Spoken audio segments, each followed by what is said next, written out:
Mention Arthur C. Clarke, and most people will think either 2001 or Rendezvous with Rama. But the Clarke stories I find most interesting tend to be a bit more obscure. In this case, his 1953 novel Childhood's End and the 1951 short story Second Dawn. Looked at together in the context of the early Cold War when they were written, they play with some interesting ideas. So first, while I have an old video on the miniseries adaptation of Childhood End here, the gist of the book is that aliens arrive, they tell us they want to help us solve our problems. Oh, and they'll let us see them in 50 years because by then we'll be ready. Sure, honestly, sounds shady as hell, but I guess what are we going to do? Spoilers ahead. I hope everyone found time to do the reading in the last 70 odd years. Those 50 years pass, and things are great. Humanity is in an apparent golden age, and everyone watches as Corellan, the visitor that's been acting as spokesman for them, reveals himself to the world for the first time. And it's the devil. Well, not the actual fire and brimstone, I got your soul devil, but a creature that looks very satanic, and it turns out inspired the mythology. For that memory was not of the past, but of the future, of those closing years when your race knew that everything was finished. We did what we could, but it was not an easy end. And because we were there, we became identified with your race's death. Yes, even while it was 10,000 years in the future. It was as if a distorted echo had reverberated round the closed circle of time from the future to the past. Call it not a memory, but a premonition. The next generation of children are weird. They have some psychic abilities. What ends up happening is the children are taken and absorbed into a higher intelligence, the overmind that Corellan and his people serve. As he explains it, they are a necessary safeguard. Without their intervention, mankind would continue to develop psychically, eventually becoming a sort of telepathic cancer, destroying all other life in the universe. Corellan and his people, often referred to as the Overlords, guide civilizations into union with the Overmind before that can happen, preserving their essence while ending the development path of that species and ostensibly saving the universe. Maybe think of it as a much more refined version of the Reapers in Mass Effect. Cull the old so they don't snuff out everything else. Of course, that's if we take Corellan's word for all this. Maybe he's lying. Maybe the Overmind has deceived him.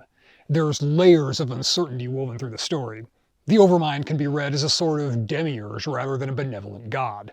We're asked to take Corellan's word on faith against our gut instinct.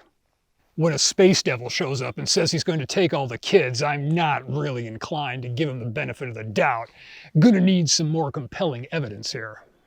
But this idea of psychic ability developing to the point where it can end the world is interesting in part as a parallel to the dawn of the nuclear age. When the story was written, atomic bombs were not only quite new, but had also been used in recent memory. Looking at it from the vantage point of less than a decade after the biggest war ever fought and the knowledge that the next world war would involve mini-suns popping off over cities, there's an apocalypticism much more intense than we're used to today. We've had generations to get used to it. Might get nuked today, probably won't, have more immediate concerns. Second Dawn flips these concepts around. The story opens in the aftermath of a battle, a triumphant victory ending a long war. Eris, a warrior of a race called the Phileni, and his mate Gerald oversee the defeated army of their old rivals, the Mithranians, as they are herded into a valley, there to spend the remainder of their days. The vanquished shuffle along mindlessly. Strain as she might, Gerald could detect no vestige of reason in any of the thousands of minds passing so near at hand. That brought home to her, more vividly than could anything else, the magnitude of the victory and of the defeat. Her mind was sensitive enough to detect the first faint thoughts of children, hovering on the verge of consciousness. The defeated enemy had become not even children, but babies with the bodies of adults. The Phileni are a powerfully telepathic people. During their war, they discovered a way of linking minds to increase that power, to the point that they broke the minds of the enemy army, reducing them to the sorry state we see them in. What was the war fought over, you ask? Grazing land. It seems a little goofy to us. Surely they could farm instead of fighting over pasture. But such a thought is inconceivable to them. See, their biology has set the framework for how they interact with the world. To our eyes, they look like strange animals, a body that tapers back into a single powerful trunk, two forelegs ending in hooves. The males have a single horn on their heads, though Eris lost his horn in the fighting, a source of great resentment. They have no hands, trunks, tentacles. They're not physically equipped to pick things up or build things. And so they don't think about it. The thought never occurs to them. Their development goes in a different direction. It was natural to wander in great herds over the fertile plains, pausing where food was plentiful and moving on again when it was exhausted. This nomadic life had given them enough leisure for philosophy and even for certain arts. Their telepathic powers had not yet robbed them of their voices, and they had developed a complex vocal music and an even more complex choreography.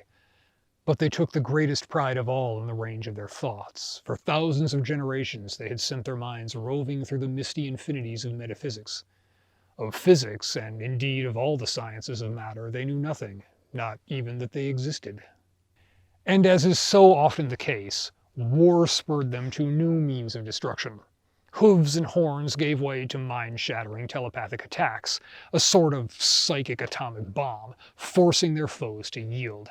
And now that the method has been discovered, it won't be long before others try it.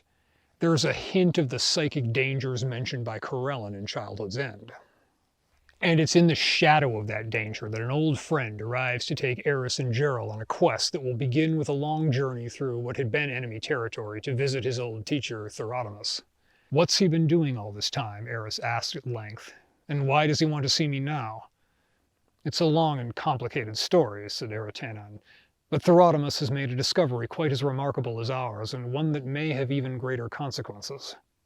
And so they set out on what they expect will be a 20-day hike. They face the prospect of having to cross the river with particular dread. They're not equipped to swim very well. The forest, too, is a place of terror for those creatures, native to the rolling plains. But the journey is of vital importance, so they go. The early nuclear age allegory is thick. "We've come to a turning point in our history, Eris. The powers we've uncovered will soon be shared by the Mithranians, and another war will mean destruction for us both. All my life I've worked to increase our knowledge of the mind, but now I wonder if I've brought something into the world that is too powerful and too dangerous for us to handle.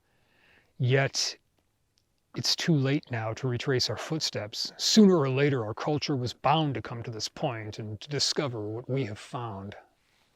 They talk of the necessity for radical change, upending the entire foundation of their society in order to avoid the cliff ahead of them. But of course it's all talk, or rather shared thoughts. How does one conceptualize actionable steps toward the inconceivable? All of it is rather academic when faced with a river crossing. Two Phileni and a Mithranian are waiting for them on the other side, which, great, but there's a river flowing between them and tripod horse people can't swim. And that's when their minds are blown. To some minds and some races, few things could have been more natural or more commonplace than a thick rope tied round a tree trunk and floating out across the waters of a river to another tree on the far bank. Yet it filled both Gerald and Eris with the terror of the unknown, and for one awful moment Gerald thought that a gigantic snake was emerging from the water. Then she saw that it was not alive, but her fear remained, for it was the first artificial object that she had ever seen. With some help, they dragged themselves across to the other side, but who made the rope? Clearly it wasn't wound and tied with hooves. They follow inland to a series of caves, and there Therotimus emerges, wearing a multicolored cloak over his body and a glittering necklace full of gemstones. His horn has been dyed a vibrant purple. Therotimus is the king of bling in a world that hasn't even contemplated clothing for warmth. He explains that the landmass they're standing on is virtually an island. Only in the driest years is the river narrow enough to cross. Otherwise, it's completely cut off. And it's inhabited by a people called the Phileni. It was a little creature, scarcely half their height, and it did not hop, but walked upon two jointed limbs that seemed very thin and feeble. Its large spherical head was dominated by three huge eyes, set far apart and capable of independent movement. With the best will in the world, Gerald did not think it was very attractive. Then Therotimus uttered another whistle, and the creature raised its forelimbs towards them. "Look closely," said Therotimus, very gently, "and you will see the answer to many of your questions." For the first time, Gerald saw that the creature's forelimbs did not end in hooves, or indeed after the fashion of any animal with which she was acquainted. Instead, they divided into at least a dozen thin, flexible tentacles and 2 hooked claws. We start to get glimmers of what old Therodomus has in mind. It's far beyond merely making tools and baubles. He's looking at a civilizational course change. We have developed our minds, and our minds alone, until we can go no further. As Aratanan has told you, we have now come to a danger that threatens our entire race. We are under the shadow of the irresistible weapon against which there can be no defense. The solution is, quite literally, in the hands of the Phileni. We must use their skills to reshape our world and so remove the cause of all our wars. We must go back to the beginning and relay the foundations of our culture. It won't be our culture alone, though, for we shall share it with the Phileni. We'll just look past that the Phileni have the metaphor in their hands. Eris, the eternal grumpus, isn't entirely convinced, but Therodomus goes a long way toward winning him over with a little bribe. A prosthetic horn.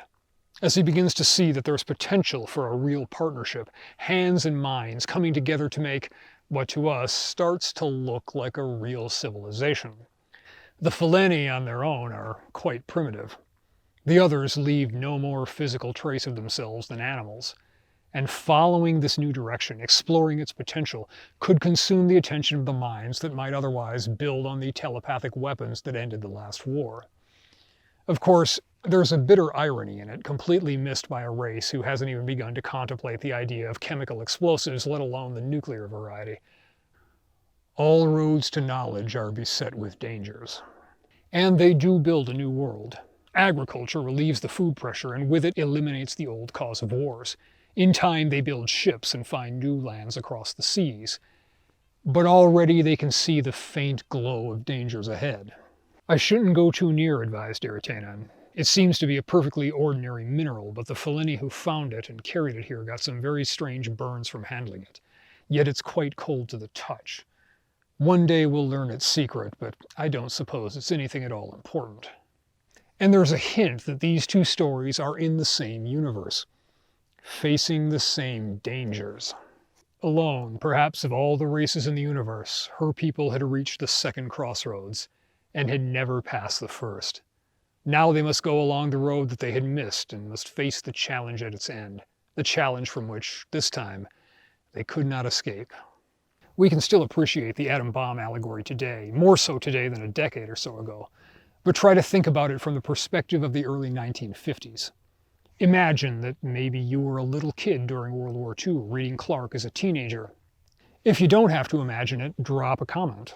Or maybe you were old enough to fight, or work in a factory supplying the global deathmatch, maybe even old enough to remember the Great War in some capacity.